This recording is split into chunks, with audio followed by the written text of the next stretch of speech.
Okay, तो hello everyone, once again good evening to all of you. तो हम फिर से एक बार हाजिर है यहाँ पे टू कंटिन्यू आवर डिस्कशन जो हमने स्टार्ट किया था फ्रॉम 26 ऑफ अप्रैल, जिसमें हमने एकदम इंटरेस्टिंग जो एग्जाम पॉइंट ऑफ व्यू से बहुत इंपॉर्टेंट है एंड बहुत ज्यादा कंसेप्चुअल है उस टॉपिक का डिस्कशन स्टार्ट किया था, दैट इज ग्रेविटेशन। और इस ग्रेविटेशन के डिस्कशन के साथ हमने सैटरडे को इसको पूरा रिवाइज भी किया था। तो जो लोग नए ज्वाइन हुए हैं, जो 26 ऑफ अप्रैल से लेक्चर नहीं कर रहे हैं, वो लोग क्या करेंगे, इस नंबर के ऊपर कांटेक्ट करेंगे, फोन या फिर मैसेज, सो दैट मैं आपको प्रीवियस रिकॉर्डेड लेक्चर सेंड करूंगा, जिससे आपको ये लेक्चर में, मतलब ये लेक्चर से पहले जो हुआ था वो थोड़ा समझने के लिए इजी जाएगा। ठीक है, तो नोट डाउन दिस नंबर।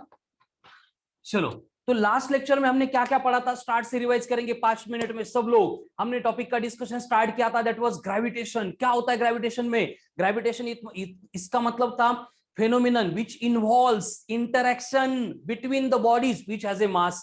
ऐसी बॉडीज जिनके पास मास है एक दूसरे के साथ इंटरैक्ट करती है, एंड उनके इंटरेक्शन को स्टडी करने वाला जो भी फेनोमेनन है, प्रोसेस है, उसको ग्रेविटेशन बोला था। अब हमारी अर्थ है, इतनी भारी अर्थ है, भारी मतलब अशी भारी नहीं, वेट से भारी है, तो वो क्या करती है, bye virtue of its mass. कितना है अर्थ का मास? 6 × 10⁻24 kg। इतना ह्यूज मास है अर्थ के पास, तो by virtue of this huge mass हमारी जो अर्थ है सराउंडिंग में क्या करती है, एकदम स्ट्रॉन्ग ग्रेविटेशनल फील्ड प्रोड्यूस करती है। एंड ये ग्रेविटेशनल फील्ड में अगर दूसरा कोई ऑब्जेक्ट आ गया तो उसको क्या करती है, अट्रैक्ट करती है।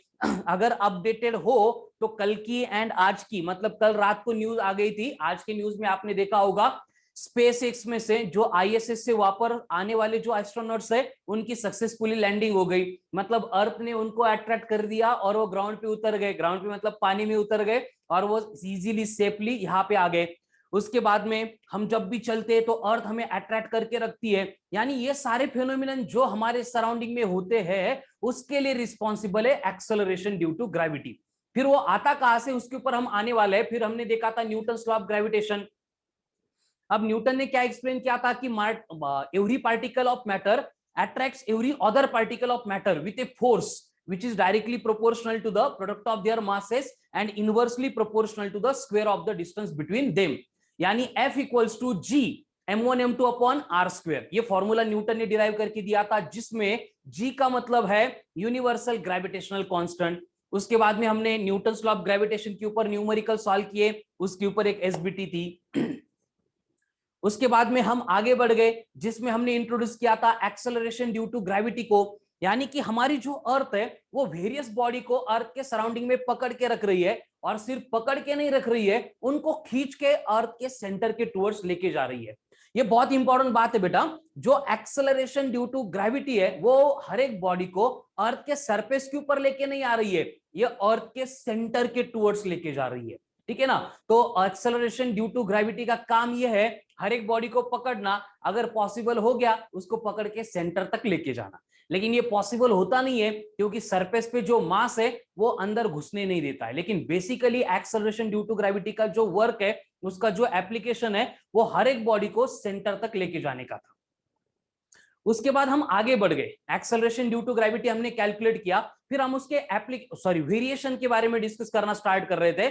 और उसमें हमने देखा कि अगर हम सरफेस के ऊपर चले जाएंगे तो ऊपर चले जाने के बाद मतलब हाइट की वजह से, यानी अल्टीट्यूड की वजह से एक्सेलरेशन ड्यू टू ग्रेविटी कम होता है। इसलिए जैसे जैसे जैसे हम ऊपर जाएंगे एक पर्टिकुलर लिमिट आएगी जहां पे अर्थ की ग्रेविटी वैनिश हो जाएगी, खत्म हो जाएगी, एंड उसके बियॉन्ड फिर हम जैसे कार्टून में देखते हैं, हॉलीवुड मूवी में देखते हैं, वैसे एकदम हवा में इधर उधर उड़ सकते हैं। वही केस पॉसिबल है अगर हम अर्थ के सरफेस के अंदर जाएंगे तो हम दोनों भी वेरिएशन को पढ़ चुके हैं। सरफेस के ऊपर जाएंगे तो GH होता है G/1+h/r का होल स्क्वायर। सरफेस के अंदर चले जाएंगे सेंटर तक तो GD होता है G(1 - D/r)। उससे रिलेटेड हमने बहुत सारे न्यूमेरिकल सॉल्व किए, बहुत सारे शॉर्टकट्स फॉर्मूले थे उनको भी डिराइव कर दिया। उसके बाद एसबीटी सॉल्व करके एसबीटी का डिस्कशन भी हो गया। अब उसके बाद हम आगे बढ़ने वाले हैं, और आज जो है हमें थर्ड वेरिएशन डिस्कस करना है, दैट इज वेरिएशन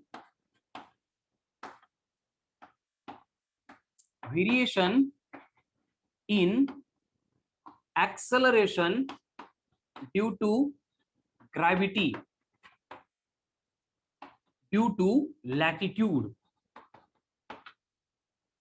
ठीक है, अब इस एप्लीकेशन में आपको कुछ वर्ड ऐसे हैं जो शायद पहले मालूम नहीं होंगे, नए आने वाले हैं। ठीक है, तो थोड़ी सी नई कंसेप्ट इस पॉइंट पे आपको यहाँ पे मिलने वाली है।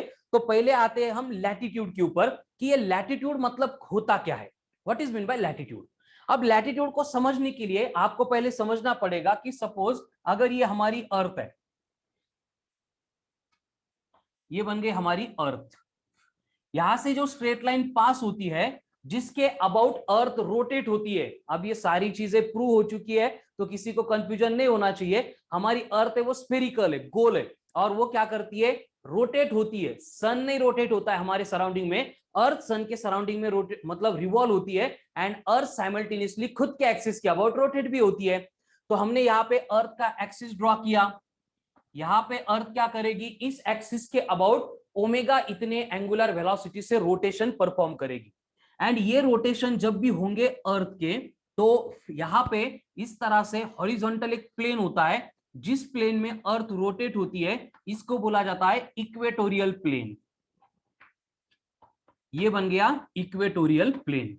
अब ये दो पॉइंट ध्यान से देखो, पहले मैंने क्या किया है, अर्थ ड्रॉ की है, अर्थ के ड्रॉ करने के बाद एक स्ट्रेट लाइन हमने यहां पे ड्रॉ की थी जिसके अबाउट अर्थ स्पिन होती है, रोटेट होती है, एंड जिस प्लेन में रोटेट होती है वो प्लेन मैंने यहां पे ड्रॉ कर दिया अर्थ के सराउंडिंग में, और इसको बोला गया इक्वेटोरियल प्लेन। तो होता क्या है देखो, हम किसी भी बॉडी की पोजीशन मतलब रैंडम आपको बोला गया है कि किसी भी एक पॉइंट पी पे बॉडी प्रेजेंट है, सिचुएटेड है। तो ये जो बॉडी है ये सेंटर है अर्थ का, बॉडी के पोजीशन को अगर अर्थ के सेंटर के साथ कनेक्ट कर देंगे तो यहां पे ये जो ओपी बनेगा, इस ओपी को बोला जाता है पोजीशन वेक्टर। इस ओपी को बोला जाता है पोजीशन वेक्टर। अब ये पोजीशन वेक्टर जो है इस इक्वेटोरियल प्लेन के साथ, इस इक्वेटोरियल प्लेन के साथ जो भी एंगल बनाएगा, जो भी एंगल बनाएगा उसको बोला जाएगा लैटिट्यूड। यानी यहां पे जो आपको थीटा दिख रहा है, इस थीटा को बोला जाता है एज ए लैटिट्यूड। एकदम स्टेप बाय स्टेप देखो, बहुत इंपॉर्टेंट इंफॉर्मेशन बोर्ड पे आ रही है। ठीक है, तो यहाँ पे जो भी टर्म्स मैं बोर्ड पे लिख रहा हूं वो आपको समझनी पड़ेगी, तो आपको आगे का जो फॉर्मूला आने वाला है वो समझने के लिए हेल्प होने वाली है। एकदम बेसिक चीजें चल रही, देखो ये सबको मालूम है, बचपन से मालूम है, हमारी जो अर्थ है वो रिवॉल्व करती है। कहां पे रिवॉल्व करती है, अराउंड इट्स ओन एक्सिस, खुद का एक एक्सिस है जिसके अबाउट अर्थ इस तरह से रिवॉल्व करती है। अब इसके रिवॉल्यूशन के लिए हमने क्या किया, एक स्ट्रेट लाइन कंसीडर की जिसके अबाउट अर्थ रिवॉल्व करती है, और उसको बोला गया एक्सिस ऑफ रोटेशन। क्या बोला गया, एक्सिस ऑफ रोटेशन। जिस प्लेन में अर्थ रोटेट हो रही है इसको बोला गया इक्वेटोरियल प्लेन। तो हम क्या करेंगे, बॉडी की कोई भी पोजीशन लेंगे, मतलब बॉडी अर्थ पे कहीं पे भी हो सकती है, उस पोजीशन से सेंटर तक एक स्ट्रेट लाइन ड्रॉ करेंगे। वो स्ट्रेट लाइन जो होगी उसको बोला जाएगा पोजीशन वेक्टर, ऐसा वेक्टर जो बॉडी की पोजीशन रिप्रेजेंट कर रहा है। तो ये पोजीशन वेक्टर इक्वेटोरियल प्लेन के साथ जो एंगल बनाएगा थीटा, उसको बोला जाएगा लैटिट्यूड। ठीक है, तो ये बन गया अर्थ का लैटिट्यूड। अब ये लैटिट्यूड की वजह से क्या वेरिएशन आने वाला है वो हम यहाँ पे देखने वाले। ठीक है, चलो तो बोर्ड पे जो बातें लिखी है सारी क्लियर है, चलो इसका एक स्क्रीनशॉट ले लो, कौन फास्ट। अब देखो यहां पे होता क्या है कि हमने कंसीडर किया है कि अर्थ क्या कर रही है, रोटेट हो रही है। तो अर्थ के रोटेशन के लिए आपको मालूम होगा कि जैसे वेलोसिटी होती है वैसे ये एंगुलर वेलोसिटी होती है, एंगुलर वेलोसिटी। और ये एंगुलर वेलोसिटी का फॉर्मूला होता है 2 pi upon T. Angular velocity का फॉर्मूला क्या होता है, 2 पाई अपॉन टी। 2 पाई मतलब एक चक्कर कंप्लीट करने के बाद कितना एंगल डिस्क्राइब होगा, सर्कल का पूरा एंगल मतलब 2 पाई बन गया, हो गया।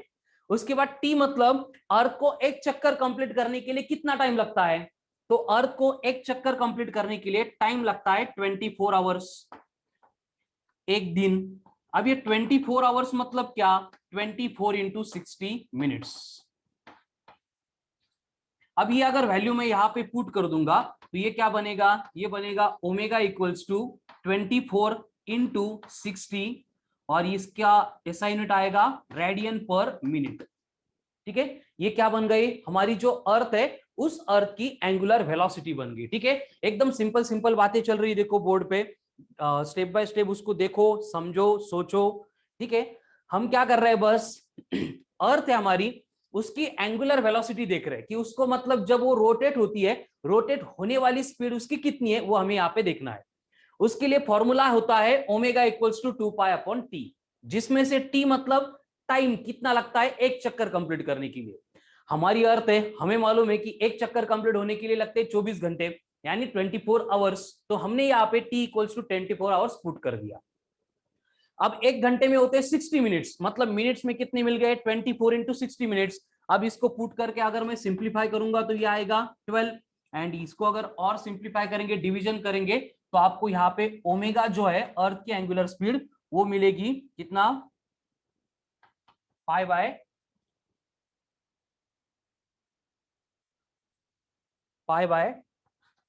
इंटू 6 मतलब 720 रेडियन पर मिनट।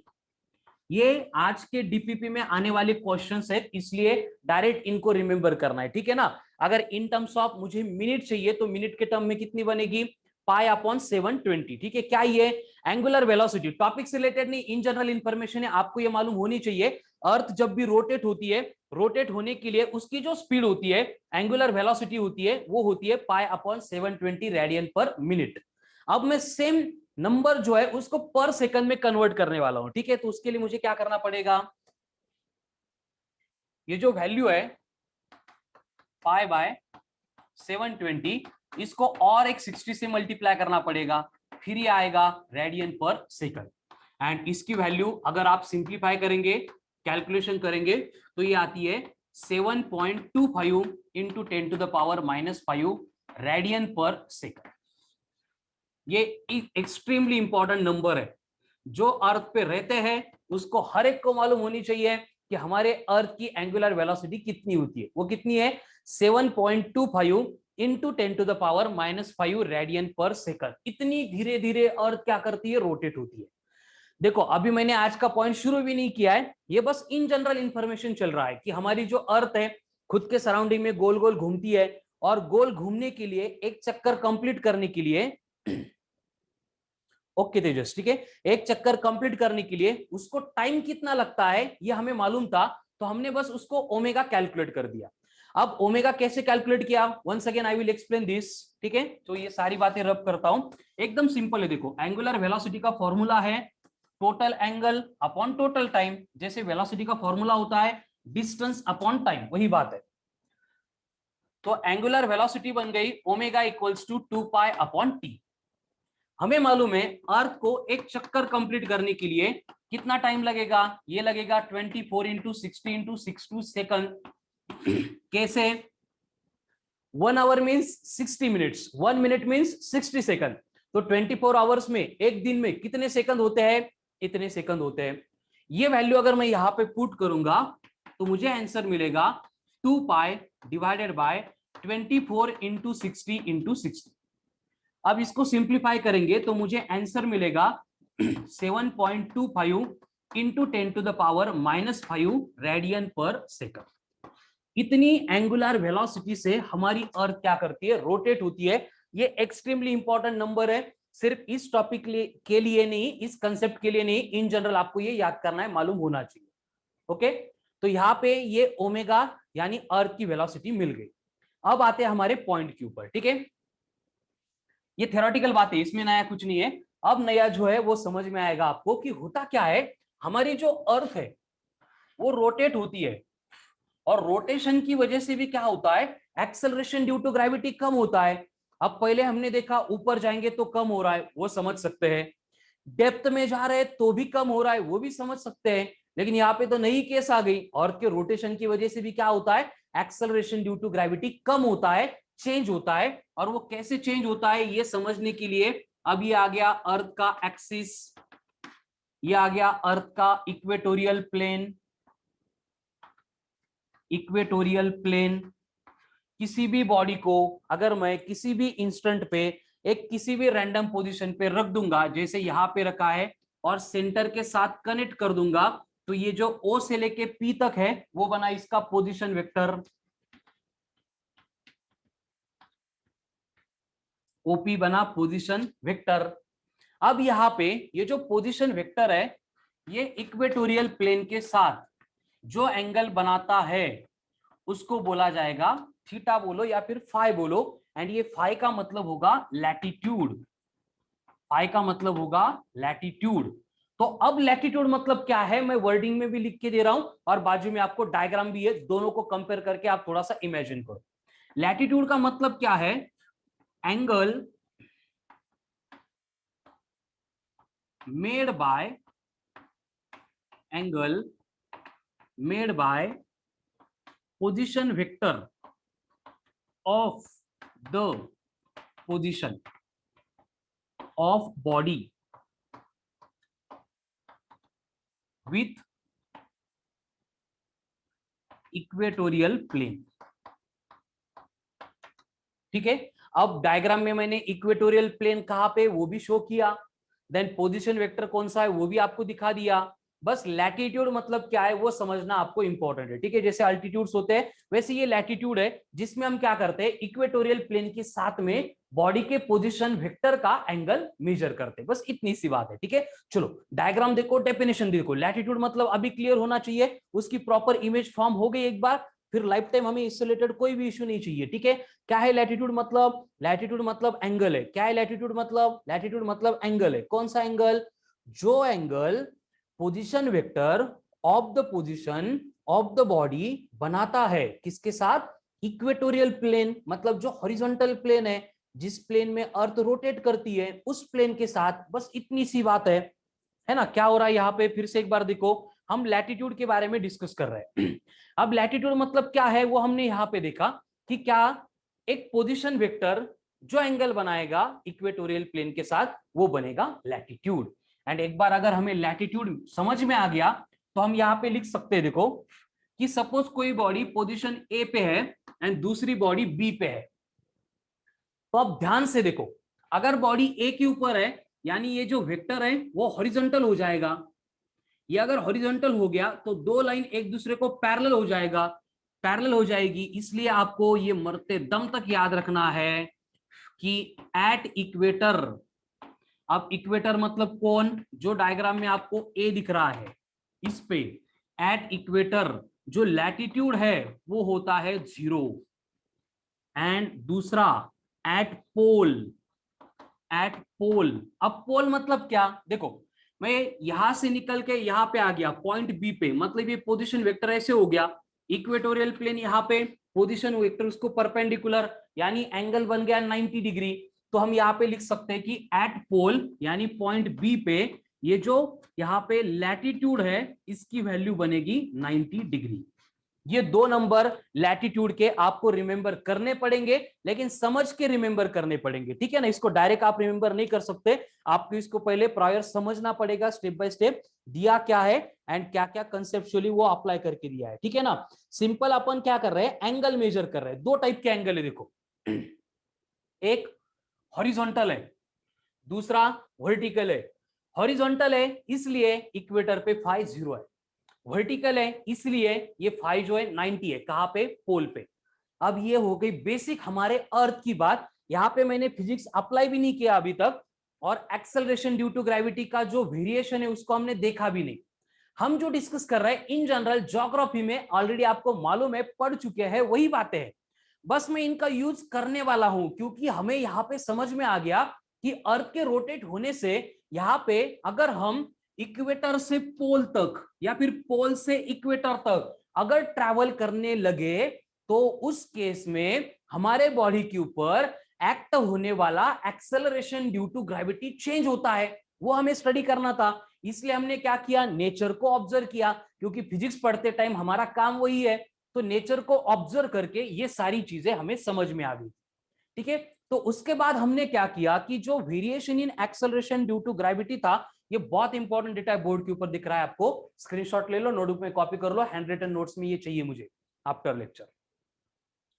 तो अब आते हैं हमारे पॉइंट के ऊपर। कौन सा पॉइंट आज मैं एक्सप्लेन करने वाला था? Variation in acceleration due to gravity. Variation in acceleration due to gravity, due to, एक तो इसको लैटिट्यूड बोलो और रोटेशन ऑफ अर्थ बोलो।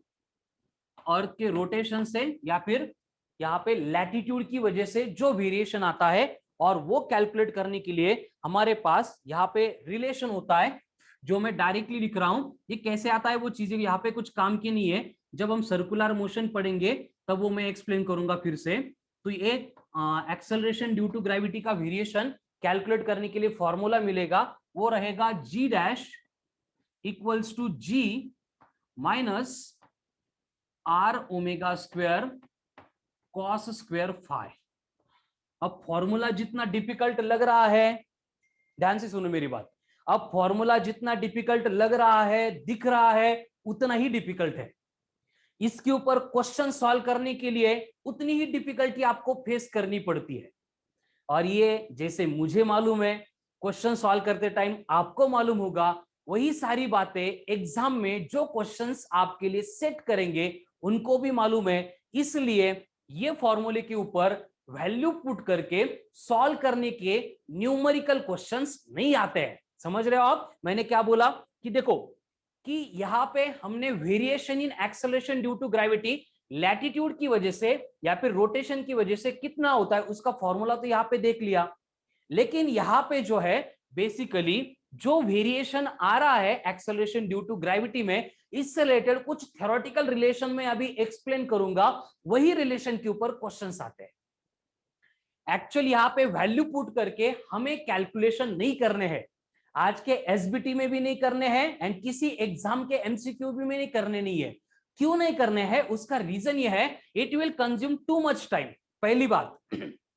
दूसरी बात, ये फॉर्मूला जो आप देख रहे हो, इस फॉर्मूले में अगर आप वैल्यूज पुट करेंगे, आगे मैं कैसे आ रहा है वो डिटेल में बोलने वाला हूं आपको, कि इस फॉर्मूले के अकॉर्डिंग आप अगर देखेंगे तो ये ए के ऊपर एंड ये बी के ऊपर, यानी इक्वेटर के ऊपर एक्सेलरेशन ड्यू टू ग्रेविटी जो है वो ज्यादा होता है एज कंपेयर टू पोल। ये थ्योरेटिकल क्वेश्चन सॉल्व करने के लिए इंफॉर्मेशन मिल गई, इसलिए मैंने स्टार मार्क कर दिया। मैं आपको ये एक्सप्लेन कर रहा हूं कि इसके ऊपर वैल्यू पुट करके न्यूमेरिकल्स क्यों नहीं आते। उसका एक रीजन मैंने बोल दिया है कि बेसिकली ये कैलकुलेशन करने के लिए इतना टाइम रिक्वायर्ड है कि वो एमसीक्यू लेस देन 1 मिनट में सॉल्व नहीं होता है, इसलिए ऐसे क्वेश्चन एग्जाम में नहीं आते हैं। दूसरी बात कि यहां पे acceleration due to gravity equator पे ज्यादा है। क्यों ज्यादा है मैं 2 मिनट बाद एक्सप्लेन करने वाला हूं, और कितना ज्यादा है उसकी वैल्यू भी मेरे पास है, कि अगर यहां का एंड यहां का एक्सेलरेशन ड्यू टू ग्रेविटी है, इनका अगर वेरिएशन देखेंगे तो ये आता है आसपास 0.034 मीटर पर सेकंड स्क्वायर। अब इस नंबर को देखो, मतलब इक्वेटर से पोल पे गए, इतना डिस्टेंस घूम फिर के गए, और वहां पे जाने से एक्सेलरेशन ड्यू टू ग्रेविटी में कितना चेंज आ रहा है, इतना चेंज आ रहा है 0.034 मीटर पर सेकंड स्क्वायर। यानी प्रैक्टिकली ये कुछ कंसिडरेबल है ही नहीं, बट साइंटिफिक फिनोमिनन है, रिलेटेड टू ग्रेविटेशन है, हमारे अर्थ के साथ होता है, इसलिए हम पढ़ेंगे, ठीक है ना। और इसके कुछ थ्योरेटिकल इंपॉर्टेंट पॉइंट्स होंगे जिनके ऊपर क्वेश्चंस आते हैं, जिनको अभी मैं यहाँ पे एक्सप्लेन करने वाला हूं, ज्यादा नहीं है। एक तो सबसे इंपॉर्टेंट ये हो गया कि acceleration due to gravity at equator, ये ग्रेटर है किससे, पोल से, और वो कितने से ग्रेटर है मैंने एक्सप्लेन कर दिया 0.034 मीटर पर सेकंड स्क्वायर, इतने से ग्रेटर है। तो ये सबसे दो इंपॉर्टेंट रीजन है, इसलिए कि आप कैलकुलेट करो कि यहाँ पे 45 डिग्री, एकदम कोई भी डिग्री का एंगल देंगे और वहां पे एक्सेलरेशन ड्यू टू ग्रेविटी कितना है, आने की प्रोबेबिलिटी कम है। लेकिन हम कुछ स्टैंडर्ड क्वेश्चन है उनको यहाँ पे सॉल्व कर देंगे, क्योंकि हम रिस्क नहीं ले सकते। लेकिन ये दो कंडीशन है, इसकी वजह से इसके ऊपर जो थ्योरेटिकल रिलेशंस होते हैं उससे रिलेटेड ही क्वेश्चन हमें मिलता है एग्जाम में। है क्लियर सबको? चलो अब मुझे यहाँ पे आगे बढ़ना है, उससे पहले जो 2-3 पॉइंट्स मैंने एक्सप्लेन किए उसके साथ सेटिस्फाई कर रहे हैं सब लोग? चलो एकदम सिंपल बातें मैंने एक्सप्लेन की है, कुछ भी नया नहीं इंट्रोड्यूस किया है। जो हमारा नेचुरल ऑब्जर्वेशन था जो हमारी ज्योग्राफी की बातें थी वो यहाँ पे अप्लाई कर दी, और ये चेंज मतलब अर्थ के घूमने से कैसे चेंज आता है वो कैलकुलेट करने के लिए मेरे पास फॉर्मूला है, g dash equals to g minus are omega square cos square phi. ये कैसे आ गया, एक्सप्लेनेशन है हमारे पास, लेकिन अभी यूजफुल नहीं है, इसलिए मैं उसको पेंडिंग रख रहा हूं। तो सर्कुलर मोशन में जब पढ़ेंगे तब समझ में आएगा, तभी तक उसको डायरेक्ट एज्यूम करो, इसका डेरिवेशन अभी कुछ काम का नहीं है हमारे। तो जी डैश बन गया g minus are omega square cos square phi. अब यहाँ पे जो टर्म्स आपको दिख रही है इनके वन बाय वन बारे में डिस्कस करते हैं। अब ये अर्थ है, ये ऐसी है, सबको मालूम है, इसलिए मैं इनको रब भी कर सकता हूं। तो यहाँ पे जो टर्म्स मैंने यूज की है, स्क्रीनशॉट ले लो इसका, ये स्टार मार्क वाला पॉइंट कैसे आया था मैं एक्सप्लेन भी करने वाला हूं। देखो यहाँ पे जो मैंने जी डैश लिया है, इसका मतलब होगा resultant acceleration due to gravity. G का मतलब होगा एक्सेलरेशन ड्यू टू ग्रेविटी, जिसको अपन इन जनरल कंसीडर करते हैं, जो है 9.8 मीटर पर सेकंड का स्क्वायर। मतलब ये लैटिट्यूड का या फिर अर्थ के रोटेशन का जो पार्ट है वो कंसीडर किए बिना जो एक्सेलरेशन ड्यू टू ग्रेविटी है वो इतना है 9.8 मीटर पर सेकंड स्क्वायर। और ये रोटेशन का इफेक्ट कंसीडर करने के बाद जो आएगा उसको मैंने रिजल्टेंट बोला है। अभी आर तो मालूम है, बचपन से खेल रहे हैं आर के साथ। आर का मतलब होगा रेडियस ऑफ अर्थ, और ये रेडियस ऑफ अर्थ कितनी होती है 6.4 into 10 to the power 6 metre. अब मुझे बोलो ओमेगा क्या होगा, ओमेगा क्या होगा, कमन फास्ट, ओमेगा क्या होगा। आज का लेक्चर मैंने ओमेगा से ही स्टार्ट किया था। प्रणीता क्या होगा ओमेगा, चलो स्वप्निल क्या होगा ओमेगा, तेजस, देव, देवेश, पूजा, याद करो ओमेगा को मैंने क्या बोला था। नहीं ना बेटा, लैटिट्यूड तो फाई था, ओमेगा क्या था, चलो चलो come on fast, Tanvi, Tanvisha, Tejaswini, Vaishnavi, Shubham, Kalyani, omega को क्या बोला था, स्टार्ट का लेक्चर याद करो। यस जानवी, आपने जो आंसर बोला है वो वैल्यू बोली है, लेकिन ओमेगा को मैंने बोला था एज एंगुलर वेलोसिटी। क्या होता है, एंगुलर वेलोसिटी। इसकी वैल्यू फिक्स है, कितनी थी 7.25 into 10 to the power -5 radian per second. अब बचा कौन, फाई, और ये फाई का मतलब क्या था, फाई का मतलब है लैटिट्यूड, और ये लैटिट्यूड हमें मालूम है फाई इक्वल्स टू 0, कहां पे, इक्वेटर पे। अब ये छोटे बच्चों को भी मालूम होता है, जो 9th 7th 8th का ज्योग्राफी पढ़ते हैं, आप तो बड़े बच्चे हो गए, आपको तो मालूम ही होना चाहिए। और ये फाई इक्वल्स टू 90 होता है पोल पे, ठीक है ना। तो अब फॉर्मूला एंड फॉर्मूले में जो सारी टर्म्स है उनकी मीनिंग मैंने यहाँ पे लिख के दी है। अब मैं वो पॉइंट एक्सप्लेन करने जा रहा हूं जिसका अपन बहुत देर से वेट कर रहे थे। वेरी गुड, सब लोगों ने जो आंसर्स बोले वो करेक्ट है, ठीक है। कॉस, हाँ कोसाइन लेना पड़ता है बस, ठीक है ना। फाई को डायरेक्टली नहीं ले सकते एंगल को, उसको ट्रिग्नोमेट्रिक रेशियो के साथ में लिया जाता है, इसलिए हम उसको कॉस के साथ ले रहे हैं, ठीक है ना। मैंने बोला कि ये आता कैसा है, उसका डेरिवेशन है, अभी काम का नहीं है इसलिए मैंने इंट्रोड्यूस नहीं किया है, ठीक है ना। जब सर्कुलर मोशन हो जाएगा वहां पे इसकी रिक्वायरमेंट है, same derivation I will explain that, ठीक है। चलो, तो फॉर्मूला एंड फॉर्मूले में सारी टर्म्स जो दिख रही है वो क्लियर है, कोई इश्यू नहीं इसमें। चलो चलो कमान फास्ट, है क्लियर, कंफर्मेशन दो, चलो कमान फास्ट। फॉर्मूला एंड फॉर्मूले में कौन सी टर्म यूज की है, प्रथम,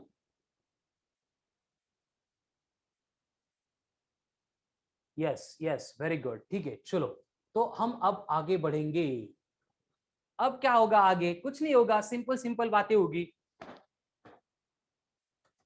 देखो कि मुझे क्या करना है, पहले इक्वेटर की बात करनी है। अब इक्वेटर की बात करने के लिए, इक्वेटर बोला कि पहला हमारे दिमाग में कुछ आएगा तो ये आएगा, इक्वेटर है मतलब फाई 0 है। अब हमारा फॉर्मूला जो है वो इस तरह से है, g dash equals to g minus are omega square cos square phi. अगर फाई 0 है तो cos 0 कितना है, 1 है। ये मालूम होना चाहिए सबको। नहीं मालूम है तो आज रात को 8 to 9 के लेक्चर को अटेंड करो एसबीटी सेशन के लिए। वहां पे मैं ट्रिग्नोमेट्रिक रेशियो कैसे आते क्या आते सारे एक्सप्लेन करूंगा, ठीक है ना। cos 0 बन गया 1, तो यहां पे अगर मैं cos 0 1 पुट कर दूंगा, ठीक है, तो यहां पे g डैश यानी acceleration due to gravity at equator कितना बनेगा, ये बनेगा g minus are omega square. दूसरा, अगर मैंने सेम बात पोल पे कर ली, पोल बोला कि कौन सा लाइट का पोल याद नहीं आएगा हमें पोल बोलने के बाद याद आएगा फाई कितना है 90 है, एंड कॉस की वैल्यू 90 कितनी होती है, 0 होती है, यानी 0 इंटू एनीथिंग विल बिकम 0, यानी जी डैश इक्वल्स टू कितना बनेगा, जी बनेगा, ठीक है। तो ये फर्स्ट पार्ट है, ये सेकंड पार्ट है, ये जीपी है। अब मुझे ये दोनों इक्वेशंस में जो डेटा दिया है इनको कंपेयर करके बोलो which one is greater, GP greater है या जीई ग्रेटर है। मैंने आपको कंफ्यूज करने के लिए 5 मिनट पहले कुछ और बोला था, अब यहां पे देखो क्या दिया है, ठीक है ना। दिमाग लगा के आंसर चाहिए मुझे। चलो common first, which one is greater, GE is greater than GP. मैं फिर से रिपीट कर रहा हूं कि आपको कंफ्यूज करने के लिए मैंने क्या किया था, पहले कुछ और लिख के दिया था, जो बोर्ड पे है उसके ऊपर आप वर्क करेंगे, then you will give the answer. कौन ग्रेटर होगा दोनों में से, चलो बोर्ड पे देखते हैं। अब देखो ये जीई है, ये जीपी है, ऐसे दो वैल्यू हमें दी है एक्सेलरेशन ड्यू टू ग्रेविटी की। अब दोनों को कंपैरिजन करना है। जीपी मतलब कितना है, जी है मतलब 9.8 है डायरेक्टली। यहां पे मैं क्या कर रहा हूं, 9.8 में से कुछ ना कुछ नंबर में सब्ट्रैक्ट कर रहा हूं, कम कर रहा हूं, यानी कि जीई जो होगा वो 9.8 से कुछ ना कुछ कम ही होगा, चाहे वो कितना भी कम हो। समझ रहे हो ना आप, ये सिंपल मैथमेटिक्स है कि 9.8 में से अगर कुछ नंबर मैंने सब्ट्रैक्ट कर दिया तो उस केस में क्या होगा, जो वैल्यू मुझे मिलने वाली है वो 9.8 से छोटी मिलने वाली है। तो जीई 9.8 से कम आएगा, लेकिन 9.8 का मतलब जीपी था, इसका मतलब जीपी ग्रेटर देन जीई हो जाएगा ना, ठीक है ना। अब मैंने पहले जो बोला था अब जो बोला है वो डिफरेंट है, इसका मतलब ये है, ये इसलिए मैंने किया था क्योंकि कोई भी चीज आप जब तक आपका ब्रेन क्लियर नहीं कर रहा है तब तक एक्सेप्ट नहीं करेंगे। समझ में आ रहा ना, एकदम घासून घिसे प्रत्येक कॉन्सेप्ट ला, उसके ऊपर सोचना है कैसे आ रहा है, क्यों आ रहा है, एंड फिर उसके बाद उसको एक्सेप्ट करेंगे। वेरी गुड, यस प्रतीक्षा करेक्ट है, तेजस करेक्ट है। स्वप्निल हुआ क्या बेटा क्लियर, स्वप्निल क्या कंफ्यूजन था आपका, स्वप्निल।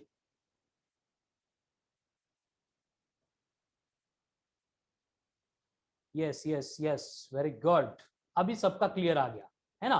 चलो, तो ये समझ में आ गया हमें।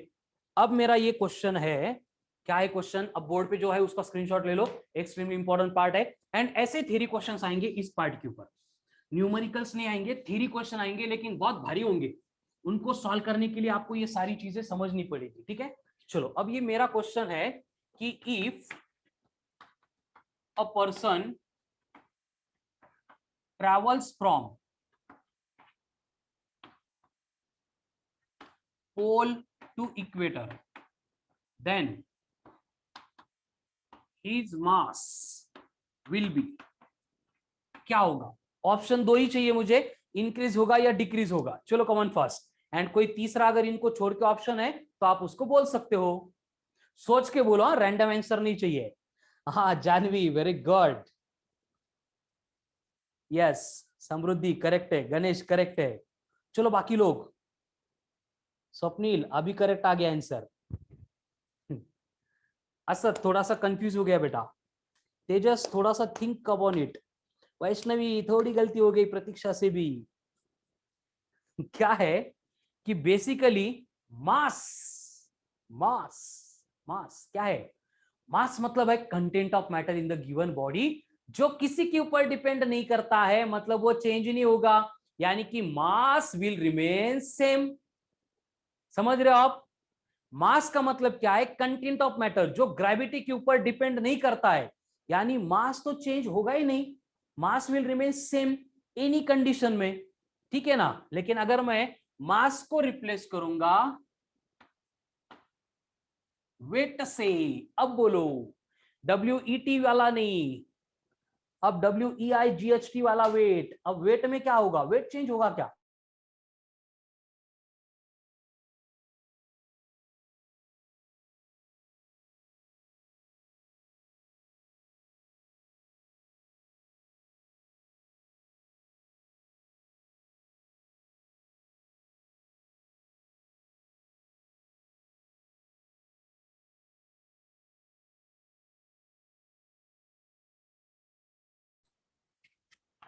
Yes, very good, very good.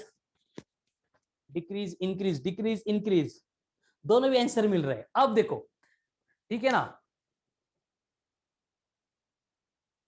अब देखो क्या होगा, कुछ लोग इंक्रीज बोल रहे हैं, कुछ लोग डिक्रीज बोल रहे हैं, दोनों तरफ से, आधे इधर आधे उधर, बाकी बचे हुए मेरे पीछे आओ, फिर अपन देखेंगे आंसर क्या आता है। ठीक है, चलो।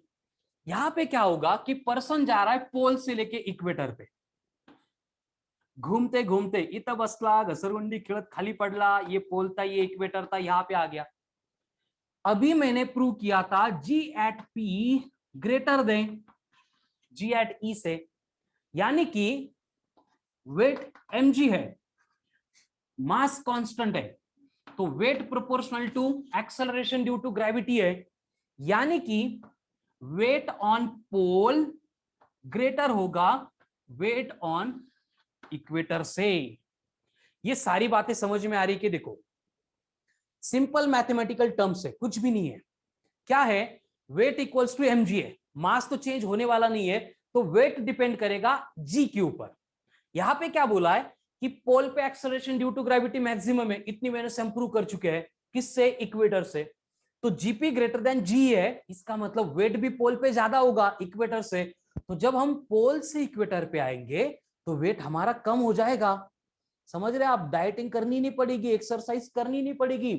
वैष्णवी, जिन लोगों ने इंक्रीजेस बोला था वो क्लियर हो रहा है क्या उनका? पोल से लेके इक्वेटर तक एक्सेलरेशन ड्यू टू ग्रेविटी क्या होगा, कम होगा। एक्सेलरेशन ड्यू टू ग्रेविटी कम होगा मतलब वेट भी क्या होगा, कम होगा। मास होता तो सेम, वेट है तो कम। अगर उल्टा बोल देंगे तो, यानी अब पोल टू इक्वेटर नहीं,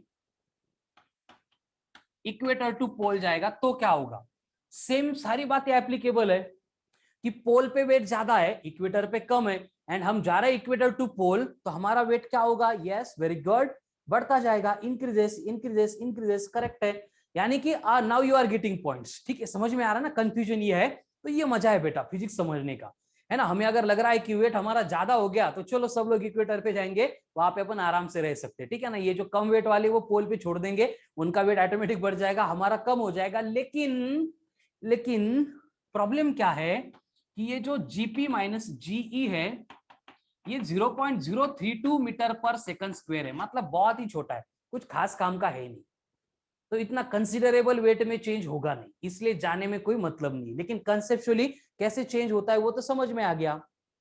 यस स्वप्निल, जी जो है पोल पे ज्यादा होता है बेटा, वी हैव प्रूव्ड इट, हमने प्रूव कर दिया है इसको। चलो, तो ये तो हो गया लैटिट्यूड का, रोटेशन का effect.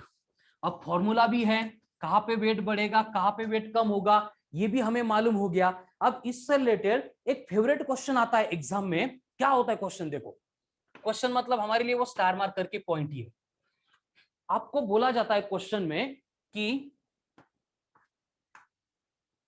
What will be the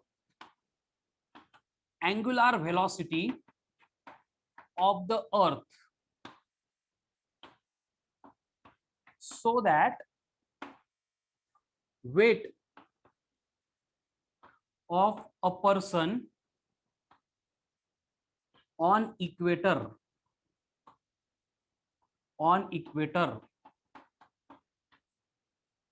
will become zero।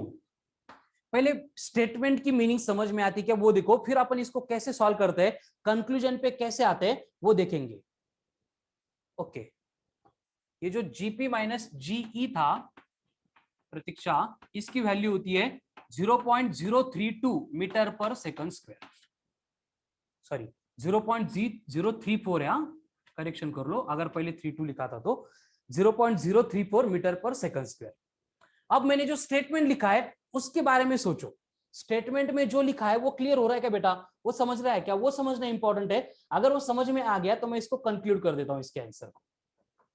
चलो कमान पास स्टेटमेंट रीड करो। मतलब कि ऐसे बोला गया है कि हम इक्वेटर पे है और इक्वेटर पे अर्थ कितनी जोर से घूमनी चाहिए जिसके बाद हम उड़ने लगेंगे। समझ रहे हैं ना आप? वेटलेस मतलब क्या? हमारा वेट जीरो हो जाएगा। वेट जीरो क्यों होगा? उसके लिए वही कंडीशन है। कौन सी कंडीशन? कि wait becomes zero only if g becomes zero। देखो ध्यान से कि वेट जीरो होगा उसके लिए एक ही कंडीशन है, क्योंकि मास तो हमेशा से कांस्टेंट है, मास को किसी का कोई का चेंज नहीं कर सकता।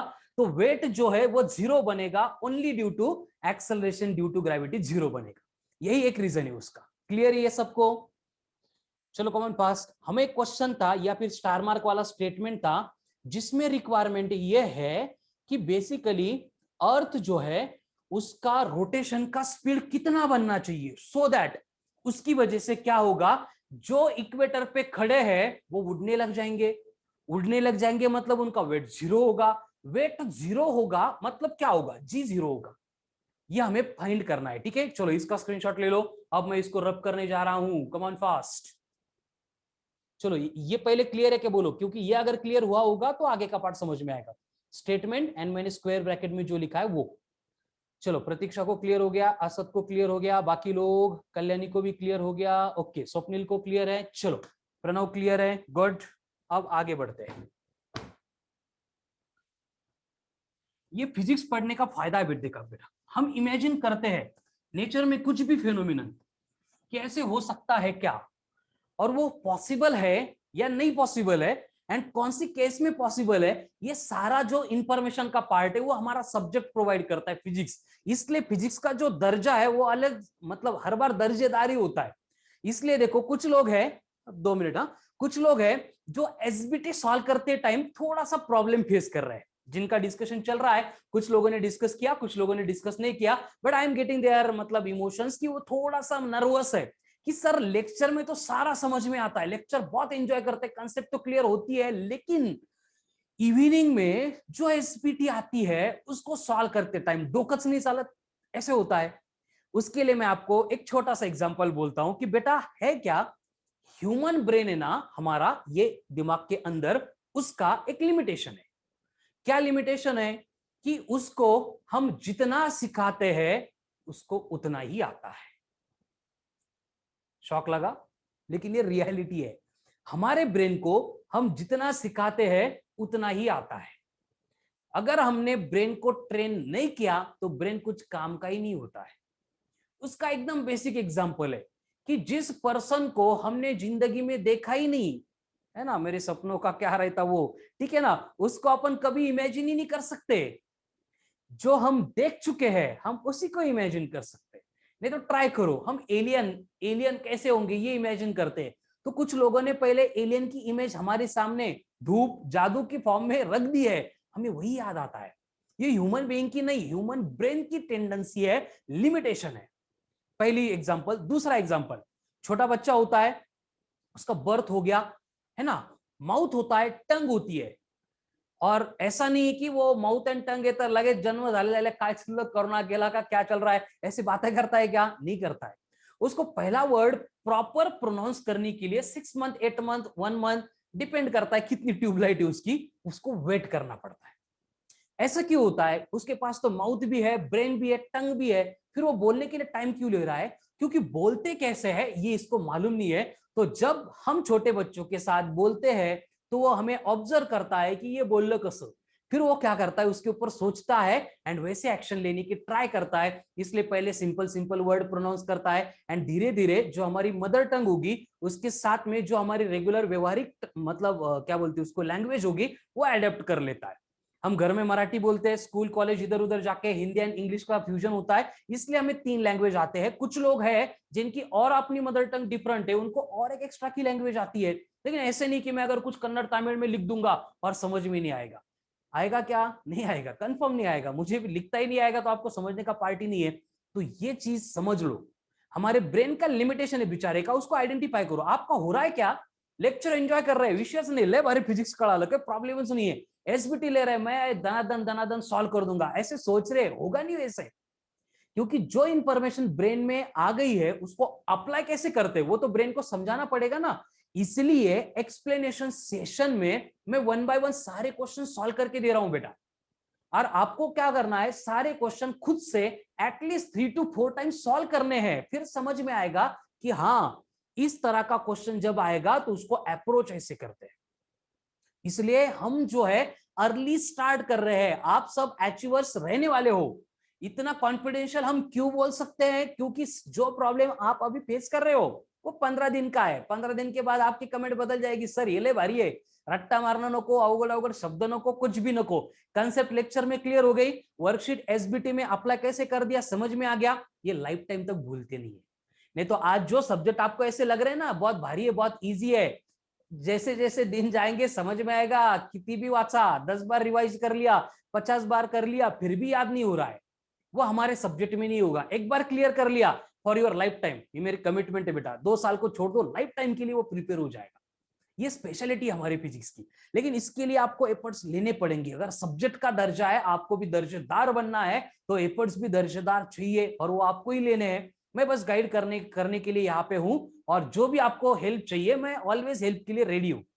बट कंडीशन है ये सारे एफर्ट्स आपको खुद लेने पड़ेंगे, मैं सिर्फ गाइड कर सकता हूं बेटा, है ना। तुम्हें लान नहीं आता कान पकड़ो दिले दोन टोले चल्ली बोल के, ऐसे नहीं होगा, समझ में आ रहा है ना। तो ये करना पड़ेगा, ये दिमाग में क्लियर कर लो कि नहीं होने वाला है, मैं करने वाला हूं, I have to do it, I can do it at any cost. फिर स्टेप बाय स्टेप जो बातें करनी वो तो एकदम सिंपल है ना। थैंक यू वेरी मच प्रतीक्षा।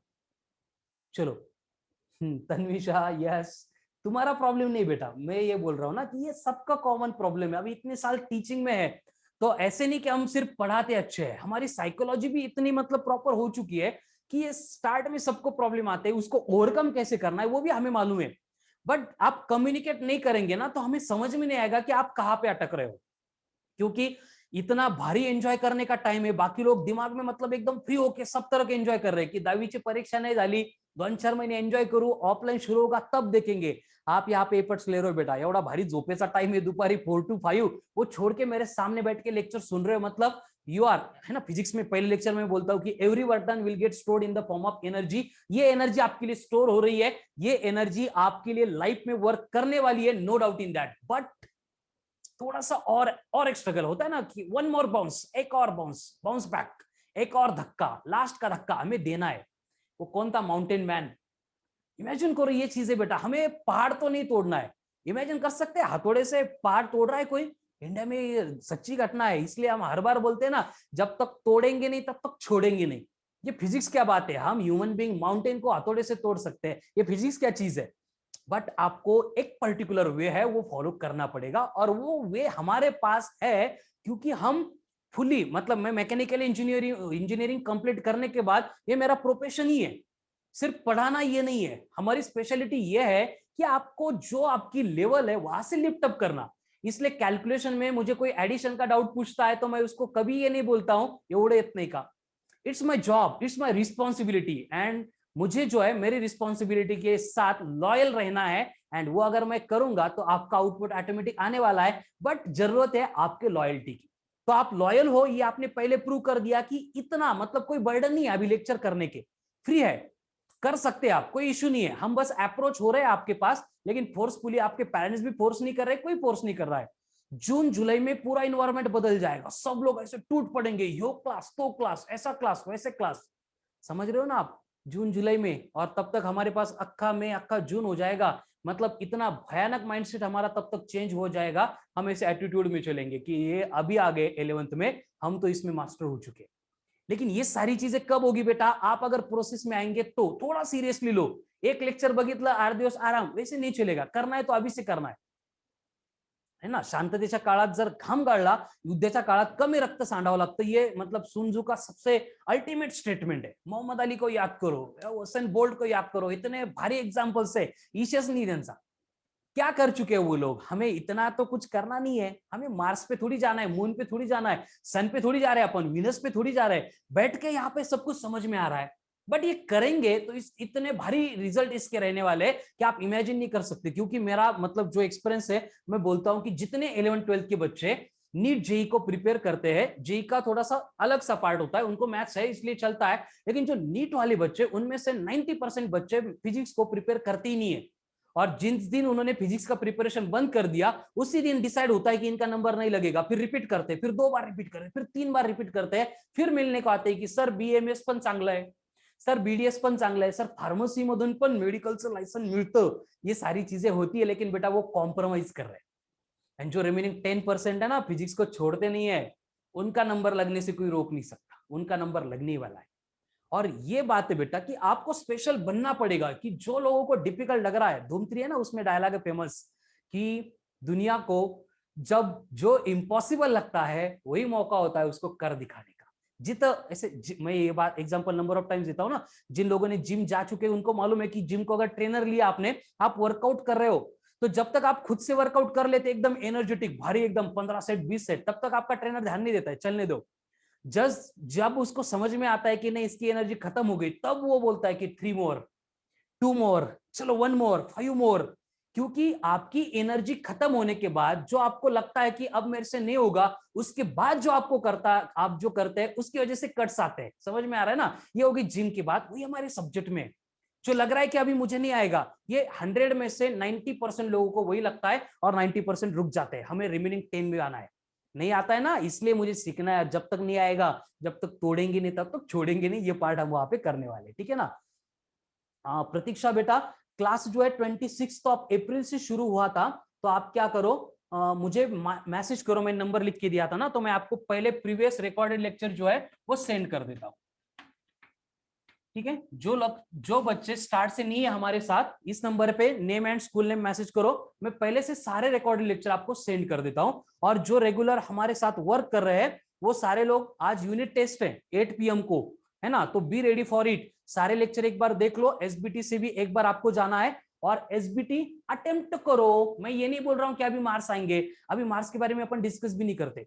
पहले क्वेश्चन होते कैसे है वो तो देख लो, फिर वो क्वेश्चन सॉल्व कैसे होता है वो देख लेंगे।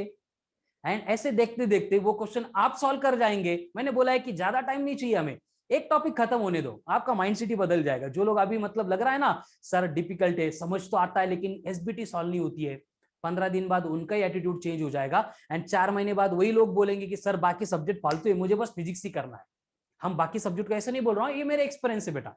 क्योंकि फिजिक्स का जो वर्क एक्चुअल बाकी सब्जेक्ट के कंपैरिजन में एक्चुअल में लेस है, ठीक है ना? चलो थोड़ा सा डिस्कशन में टाइम गया, लेकिन ये बीच बीच में जो वैक्सीन है वो जरूरी होती है बेटा। क्योंकि हम जो वर्क कर रहे हैं करेक्ट है या नहीं, ये करेक्ट है, ये हमें टाइम टू टाइम चेक करना पड़ता है। मेरा जो स्टेटमेंट बोर्ड पे लिखा था वो मुझे कंप्लीट करना है। स्टेटमेंट याद है सबको? मेरे को याद है, मेरे को दिख रहा है अभी, ये लैंग्वेज ऑफ इमेजेस है। क्या लिखा है मैंने कि क्या होगा जिसके बाद इक्वेटर पे जो पर्सन खड़ा है उसका वेट 0 हो जाएगा।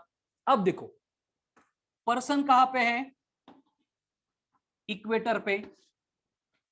इक्वेटर पे पर्सन है, इसका मतलब वहां पे जो फाई 0 है, फाई 0 है मतलब कॉस 0 कितना है? 1 है, ठीक है? ये बातें पहले 3 बार हो चुकी है, इसमें कुछ नया नहीं है। नया ये है कि अब वो वेटलेस होने वाला है, मतलब उसका वेट 0 होने वाला है। और वेट 0 क्यों होगा? क्योंकि एक्सेलरेशन 0 होने वाला है। अब आगे की स्टेप नहीं है, उसको एकदम फोकस करके देखो बेटा।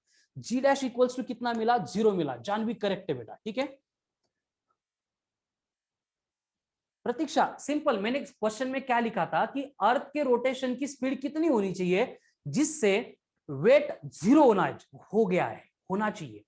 अब वेट 0 क्यों होगा? वेट का फॉर्मूला होता है W is equals to M into g, mass into acceleration due to gravity. तो मास का मतलब एक कंटेंट ऑफ मैटर, वो तो कभी चेंज नहीं होता है, इसलिए जितना भी जी में चेंज आएगा उतना डायरेक्टली वेट में आता है। प्रतीक्षा चलो क्लियर है? एक बार कमेंट करो कि वेट में जो चेंज आएगा वो सिर्फ और सिर्फ जी में आने वाले चेंज की वजह से होगा। ओके ठीक है, तो यहां पे जी डैश 0 है, लेकिन जी डैश का हमारा फॉर्मूला क्या था? G minus are omega square cos square phi था। ये फॉर्मूला जो हम पहले से आज के लेक्चर के स्टार्ट से यूज कर रहे हैं। अब इसमें वैल्यू पुट करते हैं। मुझे ओमेगा चाहिए, जी डैश कितना है? 0, जी आर इंटू ओमेगा का स्क्वायर। अब cos 0 1 है, 1 स्क्वायर 1 है, नहीं लिखेंगे तो भी चलेगा। ये वैल्यू पुट करके इक्वेशन मिला 0 equal to g minus are omega square. अब ये माइनस आर ओमेगा स्क्वायर अगर मैं इधर लेके आऊंगा तो ये बनेगा g equals to R into omega का स्क्वायर। अगर मैं r को यहां पे लेके आऊंगा तो ओमेगा बनेगा root of g upon R. तो ये फॉर्मूला जो है एज इट इज रिमेंबर करो। चलो स्टेप बाय स्टेप बोर्ड पे देखो, एकदम सिंपल बातें मैंने एक्सप्लेन की है, लेकिन इसके ऊपर क्वेश्चन आके गए नीट में भी जेई में भी, इसलिए थोड़ा इसेंशियल है, इंपॉर्टेंट है। चलो कमॉन फास्ट एक बार देख लो इसको स्टेप बाय स्टेप। समझ में आ गया क्या मैंने क्या किया? जिन लोगों ने अटेंडेंस नहीं लगाई है, अटेंडेंस लगाओ बेटा। चैट सेक्शन में जाके आपका नाम, school name and WhatsApp number enter करो। आपको लग रहा होगा कि किसी और ने नहीं लगाई है, क्योंकि ये होस्ट ओनली को मैसेज जाते हैं, तो बहुत लोग हो गए, कुछ लोग बचे हैं, तो यहाँ पे वो एक्सप्लेन करेंगे। Thank you very much Pratiksha, it inspires a lot, appreciation from you. चलो प्रणीता, देखो एकदम सिंपल सिंपल।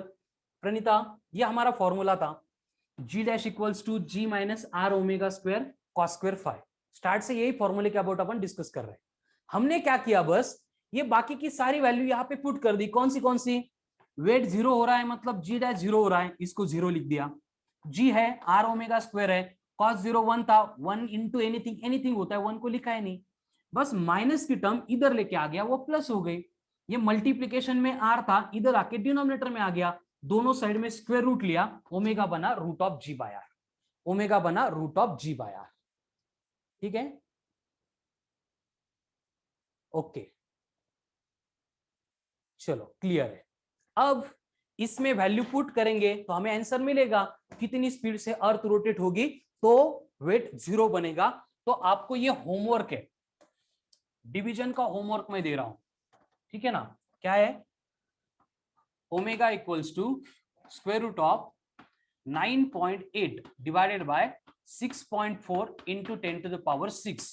इसकी वैल्यू आप कैलकुलेट करके मुझे इस नंबर पे व्हाट्सएप सेंड करेंगे।